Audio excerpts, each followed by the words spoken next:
দাজ্জালের নাম তো আপনারা শুনেছেন। ভয়ঙ্কর ডেঞ্জারাস একটা ক্যারেক্টার।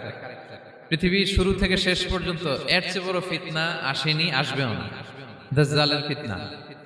সে তার এক চোখ থাকবে, আরেক চোখ এরকম বন্ধ থাকবে। এখানে লেখা থাকবে কাফারা। কোনোভাবেই তাকে দমানো যাবে না, হত্যা করা যাবে না। আল্লাহ নবী ঈসা আলাইহিস সালাম তাকে হত্যা করবেন।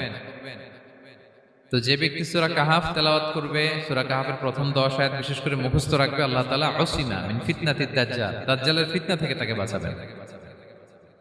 তা আমরা দাজ্জালের ফিতনা থেকে বাঁচতে চাই কি চাই না? আপনারা অনেকে দেখে থাকবেন যে সূরা কাহাফের মধ্যে একটা শব্দ আছে ওয়ালিয়াতালাত্তাফ। যারা কোরআন পড়েছেন দেখে থাকবেন, না দেখলে আজকে বাসায় যে দেখবেন যে একটা শব্দ আছে ওয়ালিয়াতালাত্তাফ। দেখবেন কোরআনের মধ্যে এই শব্দটা বোল্ড করা, মোটা কালি দিয়ে লেখা, bold. This is the middle of the holy Quran. এটা কোরআনের একেবারে মাঝখানে এই শব্দটা। এর আগে যত আয়াত, তারপরে